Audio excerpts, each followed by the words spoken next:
Welcome, everybody. Our speaker today is Shin-ichi Ohta, who will be telling us about Barycenters and a law of large numbers in Gromov hyperbolic spaces. Yeah, so thank you for the invitation to this seminar. So the title, I will talk about Barycenters and a kind of low large numbers in Gromov hyperbolic spaces. So let me start. Okay, so this is the outline of my talk. So my motivation of this work is a kind of some generalization of the very successful theory of convex optimization in Castro space. So this is the study of gradient flow in for convex functions on Castro spaces. So this is very successful in a few decades, and then that's a generalization of this theory. In this talk, I will consider Gromov hyperbolic spaces. And more precisely, I will focus on the properties of Barycenters of probability measures on Gromov hyperbolic spaces. Okay, so this is the outline of my talk. And first, I will spend some time to explain the background of this work. And then I will briefly explain the Gromov hyperbolic spaces. And I think some of you already know about this. And then I will explain what can be done about Barycenters and also kind of large numbers. Okay, then let me explain about the background. That I think this may be the most important part of this talk. So the motivation behind this work is again the generalization of convex optimization in Castro spaces. So in this case, the study of analysis of gradient flows for convex functions has been studied very intensively, and this was very successful. There's a very remarkable progress since mid-90s, and at least mainly mathematical works about it. So Ohta and Meyer, and there's a very famous book by Ambroise Giggle-Sablet, and also another book about Batak. So this theory was very successful. And in this case, so everything works very well. So then it's not natural to expect some generalizations of this successful theory to some different class of spaces. And I'm especially interested in generalizations to some non-Riemannian spaces. But it turns out very difficult. But at least Gromov hyperbolic space includes some non-Riemannian space. So this is the motivation of this work. And let me explain a bit more about this. So I think most of you know, but let me give a definition. Give the definition of Castro spaces. So the Castro space is just a metric space, and we assume basically two conditions. So we assume that this metric space is geometric. This means that any 2 points can be connected by a minimal geometric. Yeah, minimal geometric. So minimal geometric means this gamma satisfies this condition. So it's a curve from x to y. And it has constant speed and globally minimizing between x and y. So this is the condition. And the second condition is the curvature bound. So for any 3 points and for any geometric gamma from y to z. So let me draw a picture. So we consider some 3 points, x, y, z, and we consider minimal geometric from y to z. Then we can we draw a triangle like this, then the condition is that this distance from x to the to some point on the geometry from y to z, it can be bounded like this.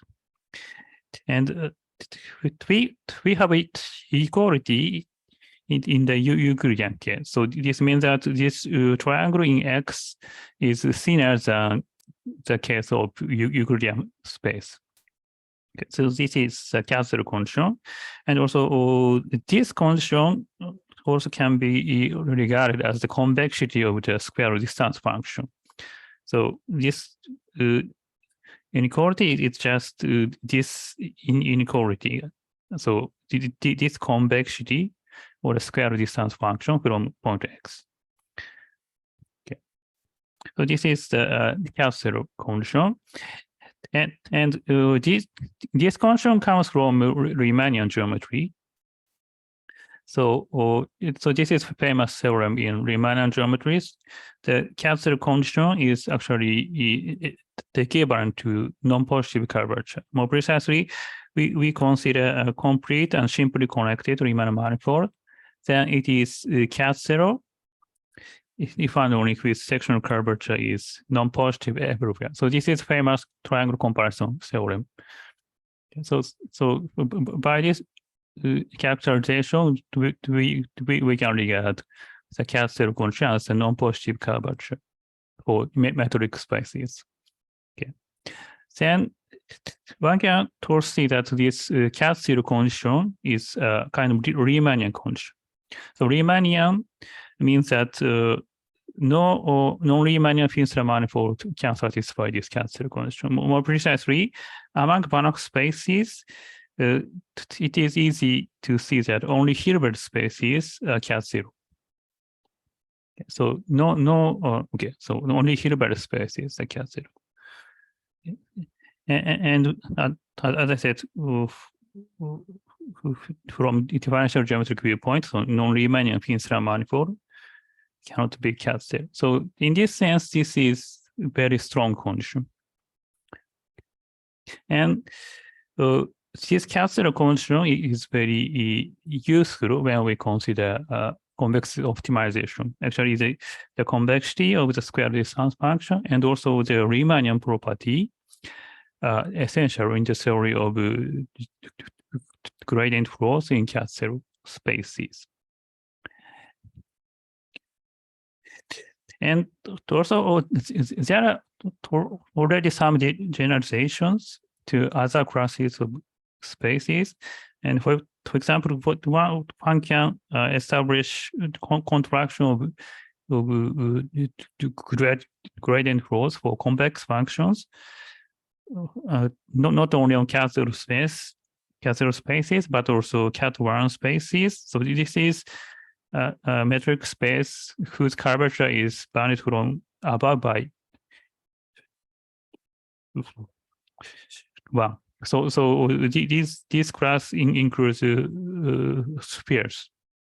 Okay, so this is more general than Castle spaces, and also one can consider Alexander spaces with curvature bounded from below, and also RCD space. So this is a metric measure spaces satisfying some lower rich curvature bound. So this is some different class of metric spaces.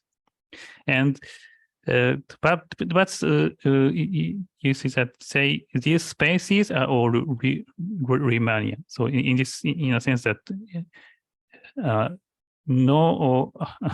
non-Riemannian Finster manifolds cannot be included in this class. Yeah. So to see contraction, we really need a Riemannian condition. And actually, so we know that contraction fails for normal spaces, and also we know much less for convex optimization in non-Riemannian spaces.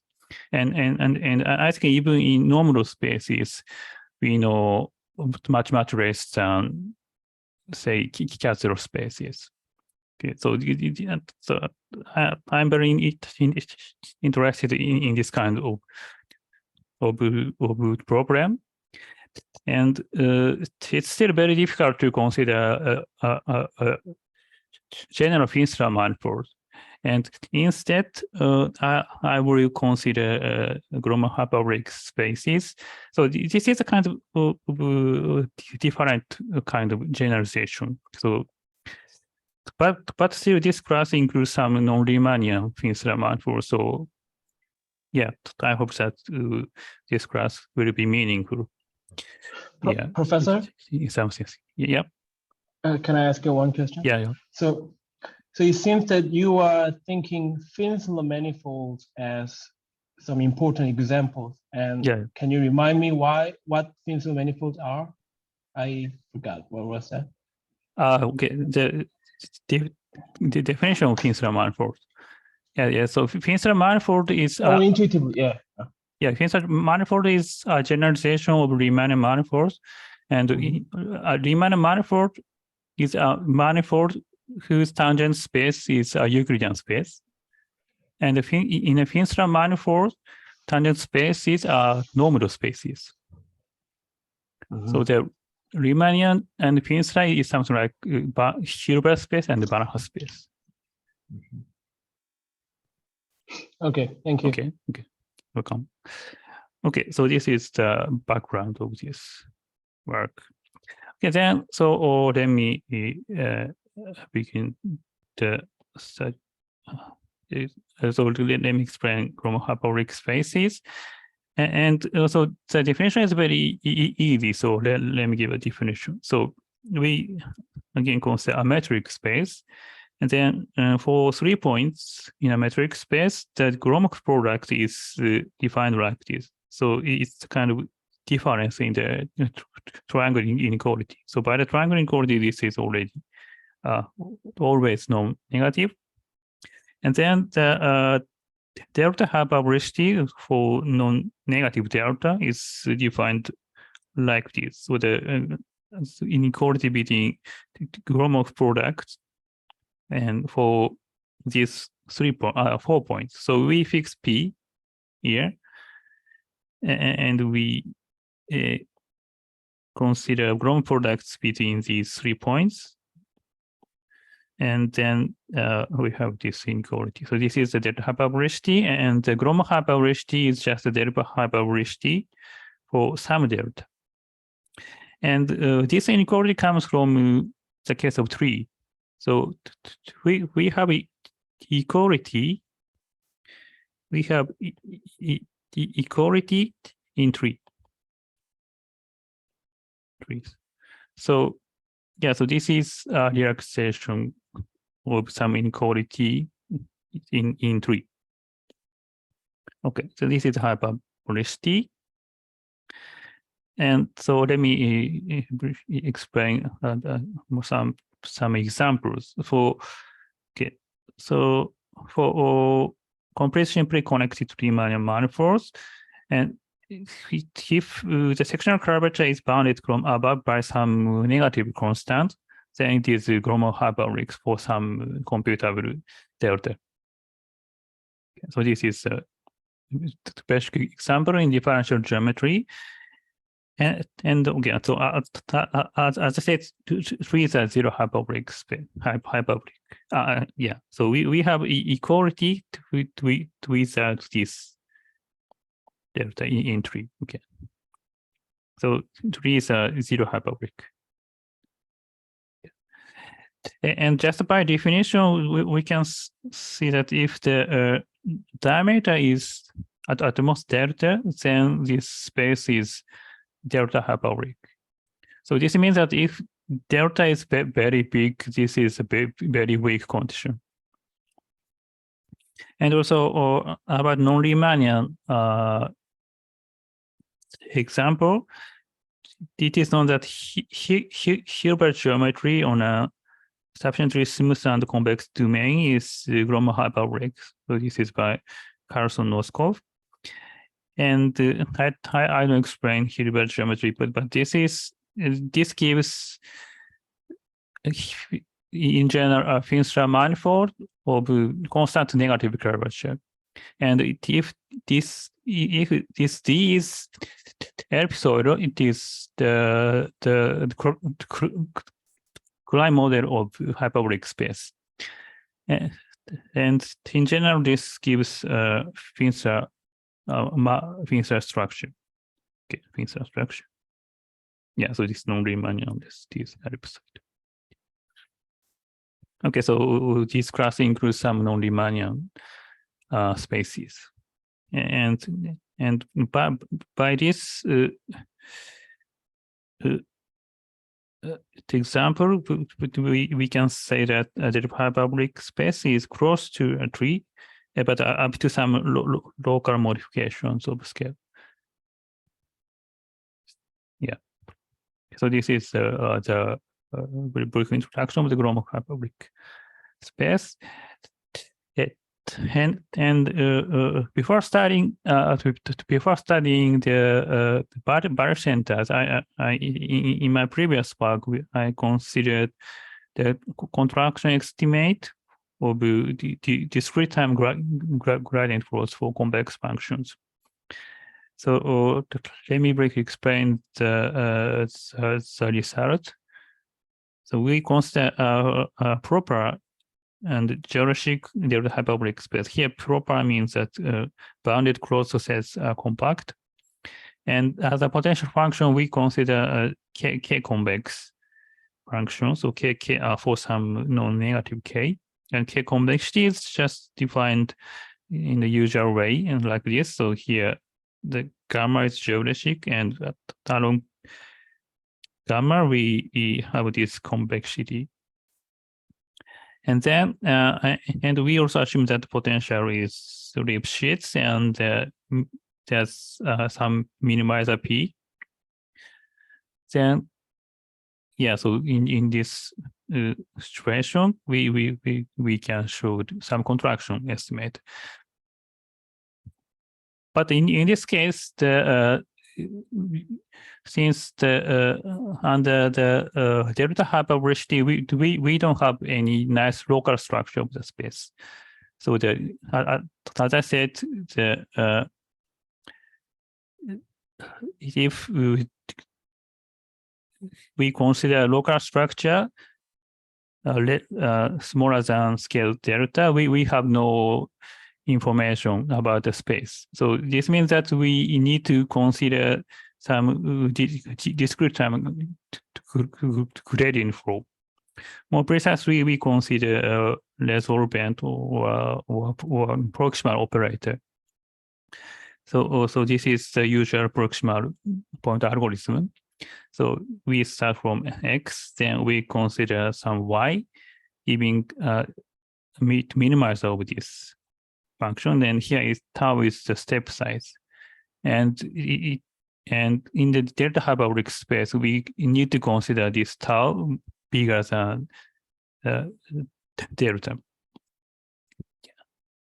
Yeah, for such large delta, this gives meaningful step.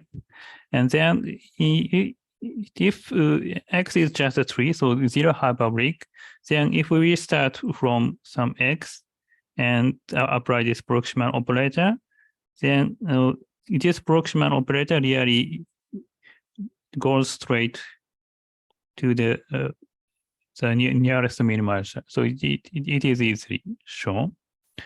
And in the delta hyperbolic space, we want to show something like this, but up to some error term coming from delta. And actually, we can show such contraction estimate. So yeah, and again, we start from point X, then Y is the result of this proximal operator, then we can show this. So the distance from the minimizer is smaller, like this. Okay, and if this delta is zero, we are in the case of tree, and we have the same estimate as a tree. And for general delta hyperbolic case, we need to add some error term coming from depending on delta. Okay. And so this is the contraction estimate made between minimizing point of P and this proximal step. And we can also show contraction between two points. So I mean, we start from x1, x2, and we apply proximal operator both x1, x2, and we can bound the distance between y1 and y2 by using some information on x1, x2, and also depending on delta. Yeah, we can show this kind of contraction estimate. Okay, so this was our previous result. Yeah, so it's fine, but the class of geodesically convex function. So we assume that a potential function is geodesically convex for k convex. But this convexity along geodesics seems too strong, since delta hyperbolic space itself is very wild space. So we don't have any local control of the space.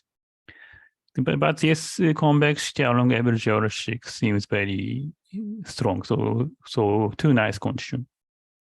So in this sense, so I wanted to build the theory of roughly convex function. So this seems more appropriate on delta hyperbolic space. And so far I did not give a definition of this roughly convex function, but at least it's natural to expect distance function should be included in this class. So this is the hyperbolic condition. So distance functions should be convex in delta hyperbolic space. So this roughly convex function should include delta distance function. Then so before studying general roughly convex function, so I study just distance function. Then the optimization of distance function is the study of Barycenters. So this is the motivation of this work. Okay.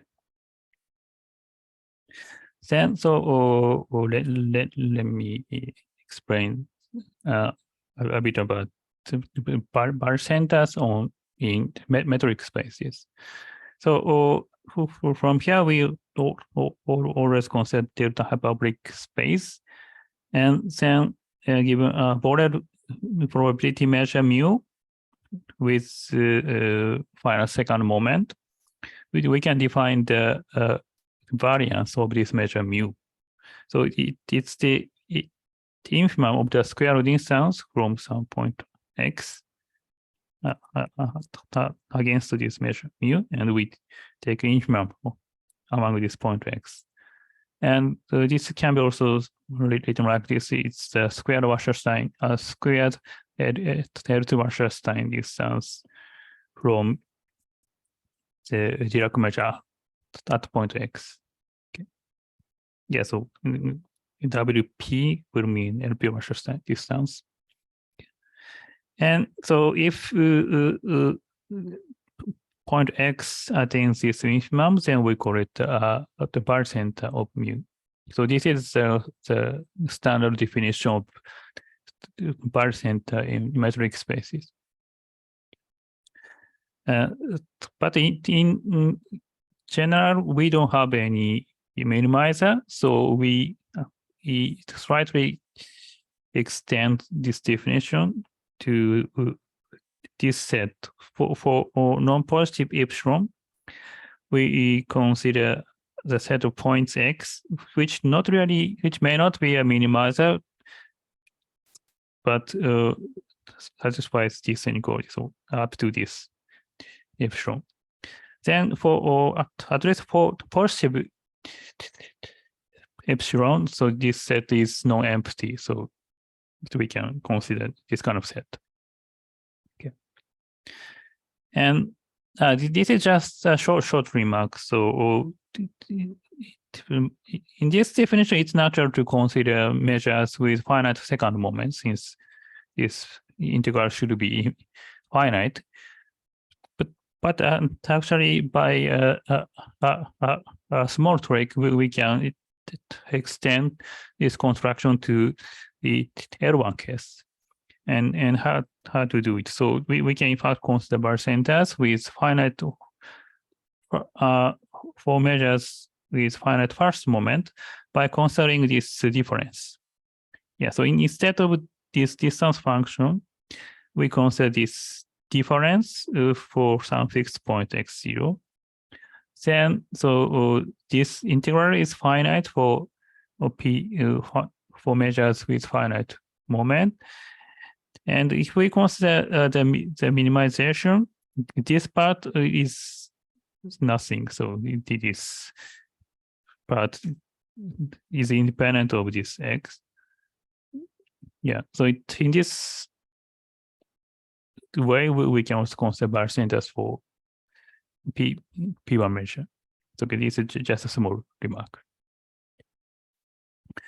Then, so the behavior of Barycenters is very well studied in the Castro case. So yeah, for first in a complete Castro space, any probability measure mu of finite first moment admits a unique Barycenter. So it will be denoted by beta mu. And actually, it's easy to show this unique existence. So it's just by integrating the Castro inequality against this measure mu, we can show this inequality. So for any 2 point xy and the midpoint w between xy, we can show this by integrating the Castro inequality. And by this inequality, we see that when we consider minimizing sequence of this Wasserstein distance, then so this term goes to minimum and this term goes to minimum. And then this term is at least minimum. Then this term should go to 0. Then we can show that the so this minimizing sequence should be a Cauchy sequence, and it's convergent. So we can show both existence and uniqueness easily in this case. Okay. So this is Castro case, and in the delta hyperbolic case, of course, we cannot show such unique existence. But at least we can show that the size of this set B mu epsilon is not so large. So this is done by extending the Castro inequality with additional term depending on the delta hyperbolicity constant delta, and precisely we can show this. So yeah, we consider geodesic delta hyperbolic space, and for any probability measure mu, and if xy are in this set, so they are somehow close to Barycenter of mu, then these points are actually close in this sense. Yeah. And so in particular, if epsilon is 0, then we ideally consider the set of Barycenters. then the size of the set of barycenters is bounded like this. So the barycenter is not necessarily unique, even if it exists, since the delta hyperbolicity gives no local control. So we cannot expect any uniqueness to result, but we can at least show that the set of barycenters is not large. Yeah, in this sense. Yeah. Then, so we can show Wasserstein contraction for the barycenter. So let me again explain the case of Castelo spaces. So in a complete Castelo space, and as I said, any probability measure admits the unique barycenter, then we can show this contraction estimate against W1, so Herban-Wasserstein distance. So, and so this is very important property of Castelo space. And yeah, so this means that if we consider this map beta as a kind of projection from the Wasserstein space to the underlying space. So we send a probability measure to its barycenter, and then this projection is 1 Lipschitz. So this contraction means that this projection is 1 Lipschitz. So this is Wasserstein contraction property. And again, we want to generalize this to the hyperbolic case. And then we can show the following. So again, we consider the hyperbolic case. And now we consider two probability measures and points x and y from their barycentric sets like this. Then we can show this kind of contraction. So the distance between x and y is bounded from above by the Wasserstein distance plus this term depending on the hyperbolicity constant delta. And this epsilon 1, epsilon 2. Okay, so this capital Z depends on the size of support of mu and nu. Yeah, so we have this kind of contraction estimate. And if epsilon 1 and epsilon 2 are 0, so we really consider the barycenters of mu and nu, then we can show like this. So this is almost contraction estimate, but plus some term depending on the hyperbolicity constant. Okay, we can show this kind of contraction estimate. Okay, then so next let me explain kind of large numbers. Okay, so this large numbers is about how to approximate barycenters. So the barycenter was defined in a natural way, but actually in general it's very difficult to calculate or approximate barycenters. Then so large numbers give us how to approximate barycenters.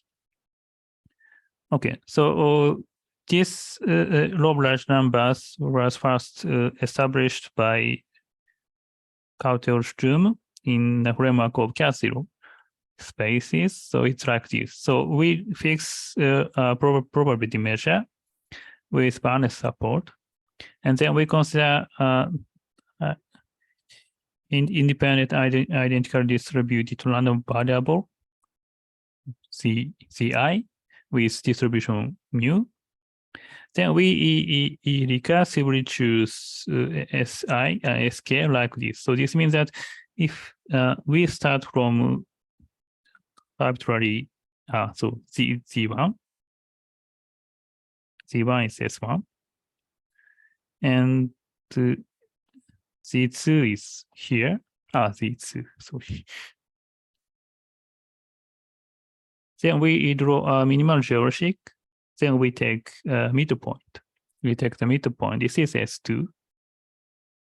And Z3 may be here. Then we again draw minimal geometric. Then now we consider this point, 1/3 from Z1, S2 to S1 to Z3. And we use, we iterate this construction. So Z4, in this case, we consider 1/4 here and so on. And by this construction, SK converges to the barycenter of the probability measure mu, almost surely. Yeah, so this is assumes low large numbers in cathedral spaces. Yeah. And yeah, I like this theorem very much. So this means that, yeah, so this construction is very clear and geometric. So in this construction, we don't need to know what is barycenter. We just need to draw some geometric. We don't need to know anything about the construction of barycenter. Yeah. Okay. So this is low large numbers, and this result was generalized in some situations. For example, Cat1 spaces and also finite dimensional Alexander spaces curvature bounded below. Yeah, there are some generalizations. And then let me briefly explain that in the latter case, we adapt a different construction. So instead of proximal method in the lower curvature bound case, we employ the gradient, some kind of gradient with and descent. And by using this construction, we can also show the low large numbers in this setting. Okay, so they are generalizations. And in the hyperbolic case, so we need to apply a bit different construction. So in this case, we consider this K inverse, and this K inverse goes to 0. Of course, K goes to infinity. But if K goes to infinity, we don't have any nice control in the Gromov hyperbolic case. Since, as I said, so we don't have any local control. So if K is too small, this K inverse is too small, we don't have any good control. So we fix, instead of K inverse, we fix the rate somehow. And more precisely, we consider the following construction. So for probability measure mu, again, we consider IID with distribution mu. Then, so we consider a similar construction, but here we fix some rate here. So 2 tau over 2 tau plus 1. Okay. Yeah. Then, and also we assume everything is in a bounded set. Then we can show this kind of low large numbers. Okay. Here, for any epsilon, and we can show this for some K0 or bounded from above by this. Okay. Here, D is some constant depending on the size of the diameter of the measure. And then, yeah, so we have this kind of estimate. And this means that if we iterate this the construction. Yeah, enough time, but this is still sublinear in Tipstrom. Then, so this SK0 is likely close to the minimizer P. Yeah, so here P is the minimizer.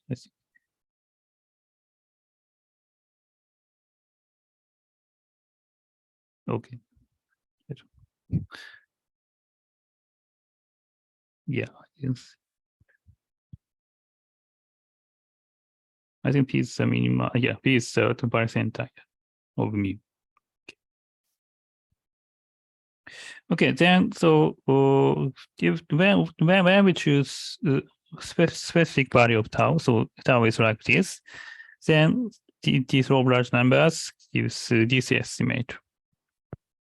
Yeah, so this is so this SK0 is close to the Barycenter up to this quantity. This is law of large numbers. Okay. Yeah. So this is my result, and let me finish with first problem. So as I said, so in the next step, I want to consider some roughly convex function, so including distance functions. And in this case, we also consider possibly non-geodesic real hyperbolic space, like hyperbolic graphs. Yeah, but this study of convex function on discrete space is a difficult problem even in optimization theory. So I'm not sure it's easy, but I'm very interested in this direction. And in this case, I think that we can study optimization. I mean, the discrete time gradient flow, and with some random noise. Yeah, since since the structure of the hyperbolic space, it seems to me natural to consider discrete time gradient flow with random noise, so a kind of simulated annealing. So, and I'm interested in this direction. Yeah. Okay, so this is the future program I will study maybe.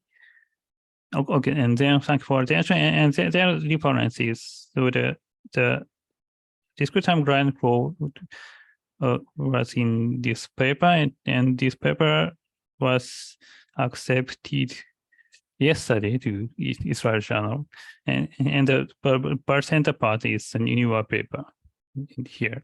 Yeah, so thank you for attention. Congratulations on the recent acceptance. Yeah. Well, before we get to questions, let's briefly unmute ourselves and applaud for the speaker.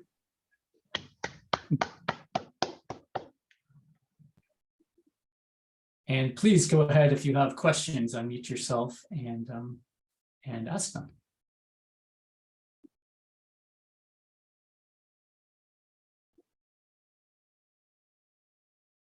I have a question. I mean, it's more like a curiosity. If you could tell us a little bit more about the approach you followed based on gradient descent in the case of Alexandrov curvature bounded below by 0. So the, if the curvature bound is bound from below, then so you know the curvature bound below is compressive inequality to the Cat0 case. Then in this case, the proximal point algorithm seems not useful, and instead we apply the gradient descent. And actually, the proximal point algorithm starts from xk, and we minimize something at k plus 1. Yeah, but in the gradient descent, we from x k plus 2xk plus 1, we minimize at k, at xk. So we choose some direction by some minimization problem at xk, and then we go follow this direction to find xk plus 1. So this is, they are different. Yeah, PPA is a minimization at this point, and gradient descent is a minimization at this point. Then it seems that upper curvature band, in the upper curvature band case, PPA is better, and lower curvature band is gradient descent is better. So this is because in the lower curvature band case, we have is lower curvature band gives that if we start two different directions, then the distance between this geometry can be controlled by this angle in the lower band curvature band case. But in the upper curvature band case, we cannot control this distance, and as in the case of tree.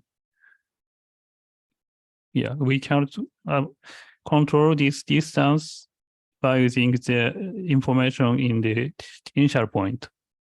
So in this sense, the gradient descent is not useful in the upper curvature band case, but useful in the lower curvature band case. Yeah. Thank you. Yeah. I had a question related to this slide as well. So in the delta hyperbolic setting, barycenters didn't have to be unique, but they were close to each other, right? And then in the cat0 setting, the barycenters were unique. Yeah. So I was curious, in this cat1 setting, I suppose you said cat1 includes spheres where barycenters could be far apart, but does the diameter restriction make the barycenter set close together? So we need diameter. Yeah, we can a bit weaken this concept, but anyway we need to consider some condition to restrict ourselves, like open upper sphere. Yeah. Okay. In this case, we can show the uniqueness of barycenter. Right. Relaxing it beyond diameter pi over 2, but not to the entire circle. Yeah. Very nice.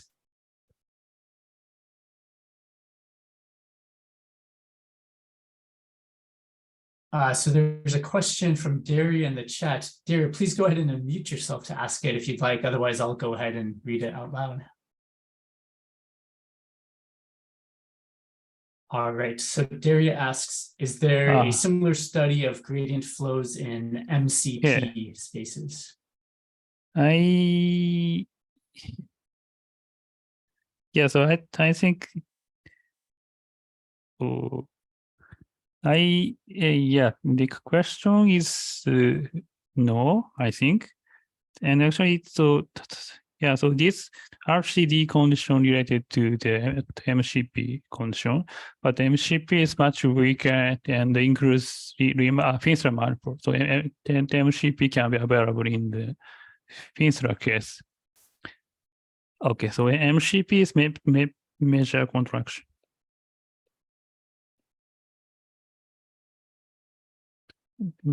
Property and okay, so that RCD is the Riemannian curvature dimension. This is the strongest one, and CD is the weaker one, so which includes Finsler manifolds, and MCP is even weaker one.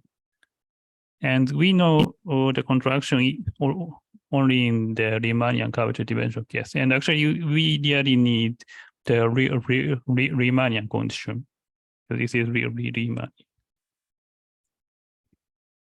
curvature dimension. Yeah, CD is a kind of lower bound of rich curvature. Something like this.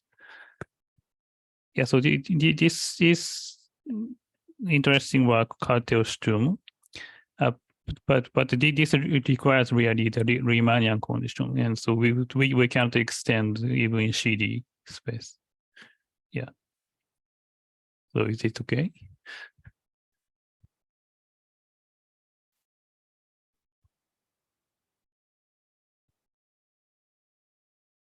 Further questions?